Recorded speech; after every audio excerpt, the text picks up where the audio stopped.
Have you ever went out with the boys, prepared to go level up your gear, and just got shut down completely on your way out there by a gank group before you even got a chance to gain any fame at all? Or what about the time you and Billy thought you should go camp a zone full of travelers passing by, only to get ran over by a Zerg that all stopped along the way to dismount and instantly delete you both? And maybe you're just a gatherer, and you're here because you're struggling to stay alive anytime you go out of a zone that has no safety net for you to fall back on. Nonetheless, for whatever your situation may be, this video is for you.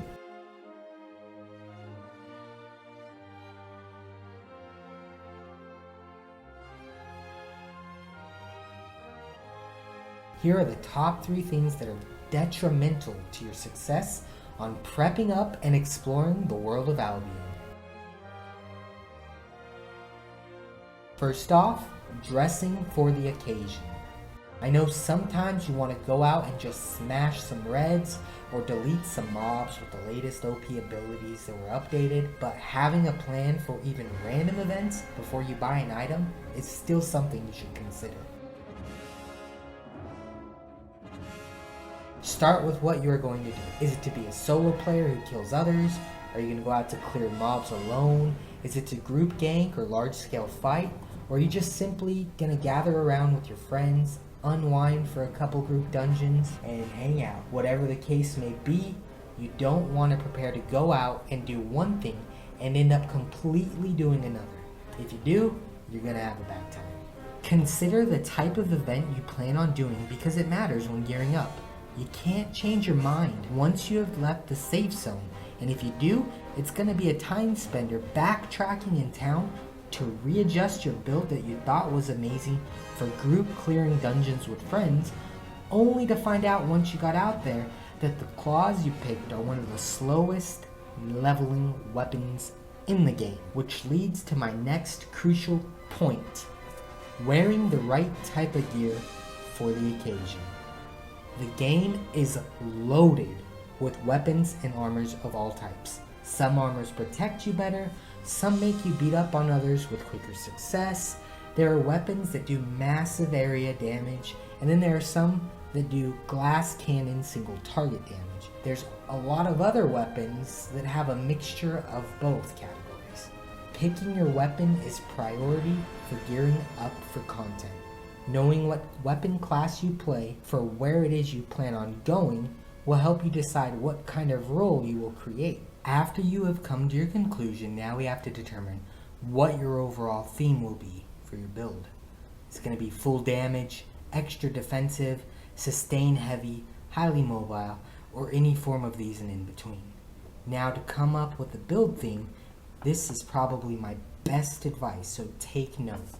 I highly recommend at least spending 15 minutes of your day every so often reading over the Destiny board and learning about the different abilities and attributes of your weapons and armors. You will learn so many important factors on what and why it is you're building the way you are. After you've picked your build, now we are ready to discuss the last but no less valued in importance, final contributing factor. Know what your build can and cannot do. It's okay to run when you know you can't win. If the mob is too hard, back out and try again. It's also okay to use the elements of your surroundings in your favor to kill an opponent. Nothing is off limits. Get creative. All builds have a strong point, but no build can beat every build. Even though you might not be planning on fighting another player, mentally be prepared for it.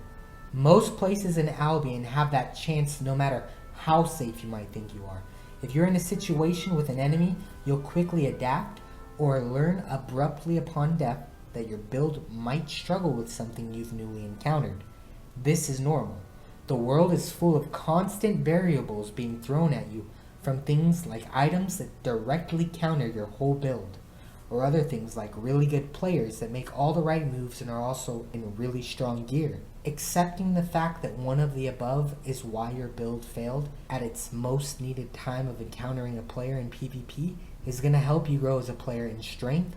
Dying is just as big in this game as living. Always try to keep that in mind. Brush it off and go again with a clear mind, noticing what your downfalls from the last encounter might have been and learn from it. Nothing shows growth like experience.